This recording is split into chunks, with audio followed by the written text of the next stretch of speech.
అనంతమైన సాగరంలో రక్షణ కవచాల వారు నిశ్శబ్దంగా వేటాడటంలోనైనా లక్ష్యాన్ని ఛేదించడంలోనైనా వీరికి వీరే సాటి. నీటి అడుగున నిద్రిస్తున్నట్టే ఉంటూ నిత్యం నిఘా వేస్తారు. కనిపించుకుంటా శత్రువును మాయం చేస్తారు.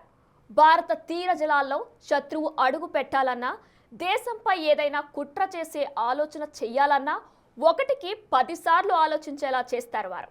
ఒకప్పుడు తీరానికి రక్షణగా మాత్రమే ఉండేవారు. ఇప్పుడు ప్రపంచంలో ఏ సముద్రంలోనైనా ఆపరేషన్స్ నిర్వహించేలా ఎదిగారు. మనం మాట్లాడుకునేది king of blue sea Indian navy గురించి. 77 ఏళ్ల గణతంత్ర భారతంలో ఇండియన్ నేవీలో వచ్చిన మార్పులేంటి, రాబోయే మార్పులేంటి?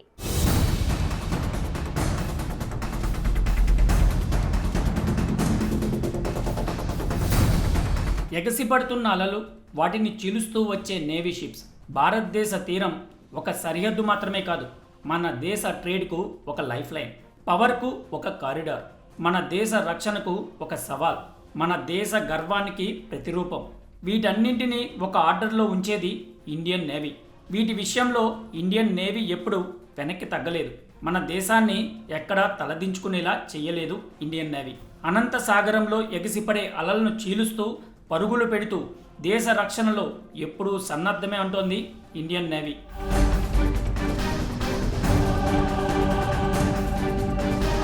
మిషన్ ఎలాంటిదైనా, ఎంత సవాల్తో కూడుకున్నదైనా, సముద్రం పైనైనా,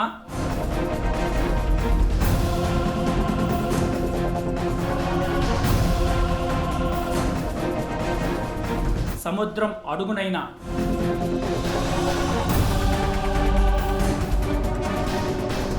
సముద్రం పైన ఉన్న గగన తలంలో అయినా,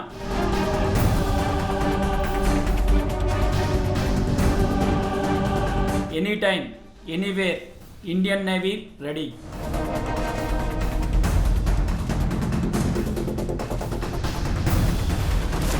ఇండియన్ నేవీలో చాలా మార్పులు వచ్చాయి. ఒకప్పుడు తీర ప్రాంత రక్షక దళంగా మాత్రమే ఉండే నేవీ ఇప్పుడు బ్లూ వాటర్ నేవీ స్థాయికి చేరింది. ఈ రెండింట్లో ఏంటి తేడా అనుకుంటున్నారా? చాలా ఉంది. ఒకప్పుడు మన వైపు వచ్చే శత్రువులను మాత్రమే అడ్డుకోవడానికి ప్రయారిటీ ఉండేది.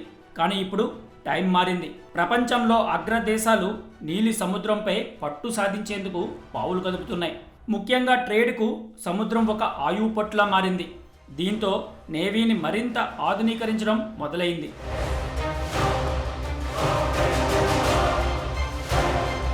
ఇప్పుడు ప్రపంచంలో ఎక్కడైనా ఏ సముద్రంలోనైనా ఆపరేషన్ నిర్వహించే సత్తా ఇండియన్ నేవీ సొంతమైంది. మన దేశానికి 3 వైపులా సముద్రమే ఉంటుంది. ఇదొక్క కారణం చాలు మనకు అత్యాధునికమైన నేవీ ఎంత అవసరమని చెప్పడానికి. ఇండియన్ మెయిన్ల్యాండ్తో పాటు లక్షద్వీప్, అండమాన్ నికోబార్ ద్వీపాలతో కలుపుకుని 11,000 కిలోమీటర్ల సుదూర సముద్ర తీరం ఉంది మన దేశానికి. వీటికి పహారా కాస్తూనే మన దేశ లక్ష్యాలను సాధించేందుకు బిహైండ్ ది ఎనిమీ లైన్స్ పనిచేయాల్సిన అవసరం ఉంది మన నేవీకి. అందుకే ప్రస్తుతం నేవీకి అత్యంత ప్రాధాన్యత ఇస్తోంది కేంద్ర ప్రభుత్వం.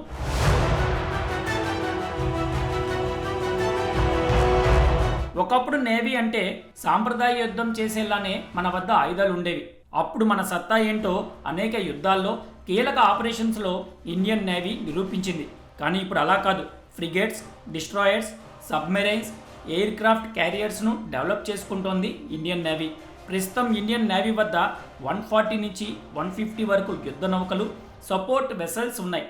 INS Vikramaditya, INS Vikrant aircraft క్యారియర్లు, Visakhapatnam class, Kolkata class, Delhi class ఫ్రిగేట్లు, Nilgiri class, Shivalik class, Talwar class submarines, Arihant class nuclear powered submarines, Kalvari class కార్వెట్టీలు, Kamorta, Khukri, Veer class patrol vessels, Sarayu, Sukanya class చిన్న నౌకలు ప్రస్తుతం ఇండియన్ నేవీ వద్ద ఉన్నాయి.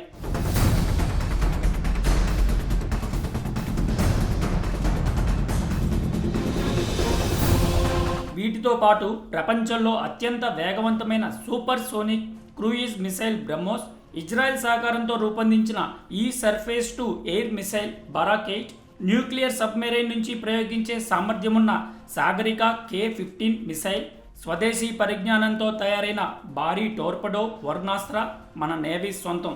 ఇవన్నీ కూడా శత్రు దేశాల సబ్మెరైన్లు, నేవీ షిప్లను వేటాడి మట్టుబెడతాయి.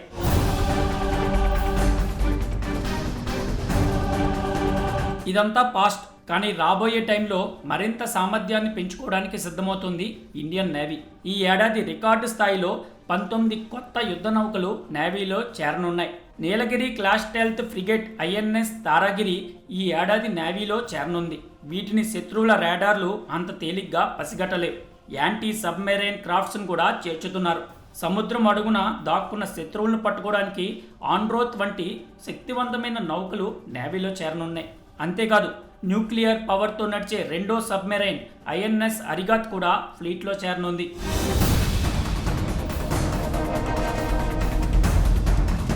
నీటిపైన నీటి అడుగున మాత్రమే కాదు, నీలి సముద్రం పైన ఉన్న గగన తలంలో కూడా అప్పర్ హ్యాండ్ సాధించేలా అడుగులు వేస్తోంది ఇండియన్ నేవీ. ఎయిర్ క్రాఫ్ట్ క్యారియర్ల నుంచి ఎగిరే సత్తా ఉన్న MiG-29K, నీటి అడుగున ఉన్న శత్రు దేశాల సబ్మెరైన్లను గుర్తించే P-81 పొసాడియన్, ప్రపంచంలోనే అత్యుత్తమ anti submarine helicopter MH-60R Romeo కూడా నేవీలో చేరనుంది.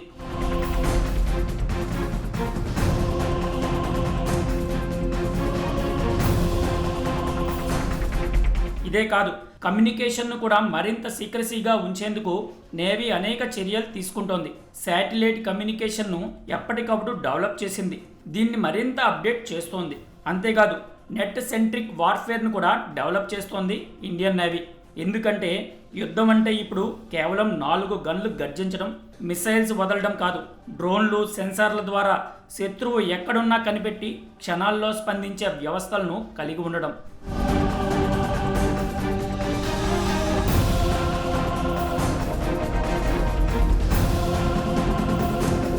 ఇండియన్ ఆర్మీ పునాది, ఎయిర్ ఫోర్స్ ఓ కోట, కానీ ఇండియన్ నేవీ అనేది ఓ కవచం.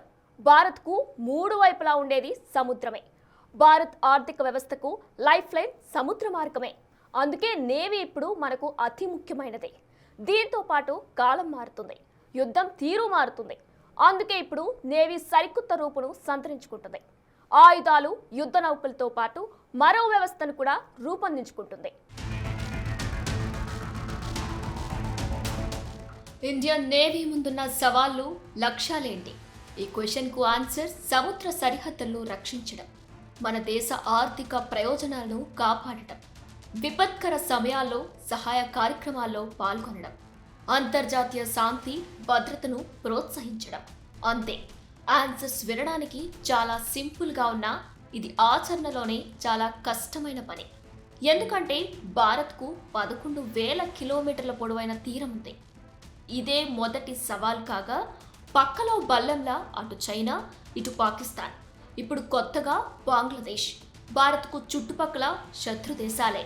వీరికి భారత్లోకి సులభంగా చొరబడేందుకు మార్గం సముద్రమే. అందుకే తీర జలాల్లో నిఘాను పెంచుతూ వస్తుంది ఇండియన్ నేవీ. అంతేకాదు, నిత్యం పెట్రోలింగ్, యాంటీ పైరసీ ఆపరేషన్స్ చేపట్టడం లాంటి వాటిని చేస్తుంది.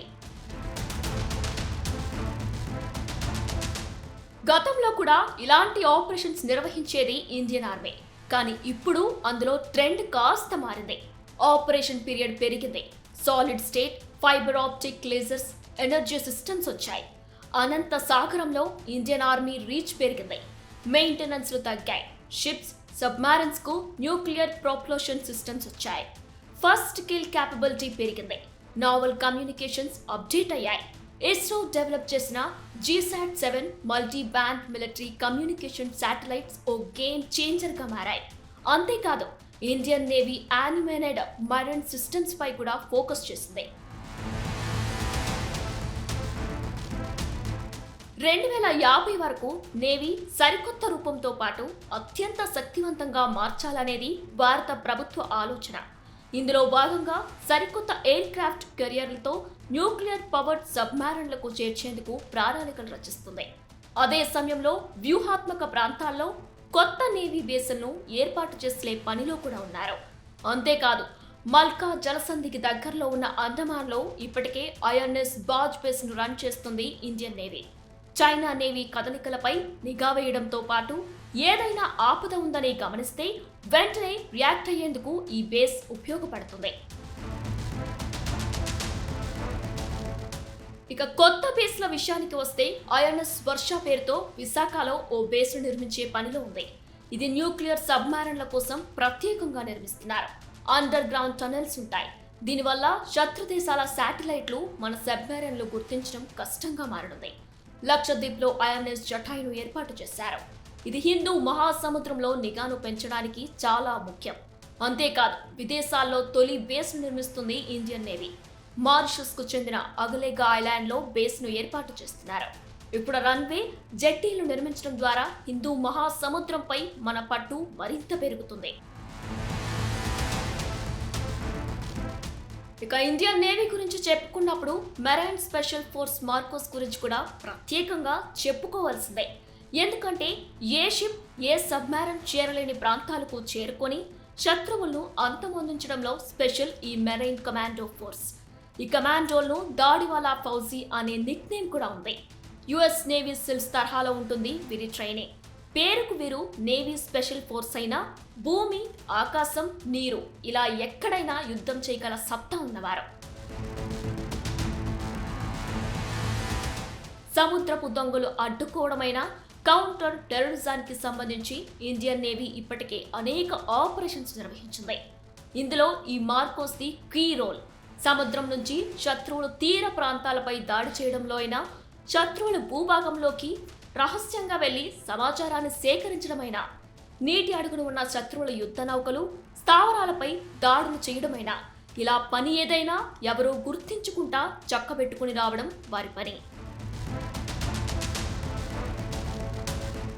ఇలా ఇండియన్ నేవీ కొత్త యుద్ధ నౌకలు, అత్యాధునిక టెక్నాలజీలు, మరింత అత్యున్నతమైన సైనికులతో సాగరాలపై రాజ్యమేలుతూ శత్రువుల వెన్నులో వణుకు పుట్టిస్తుంది.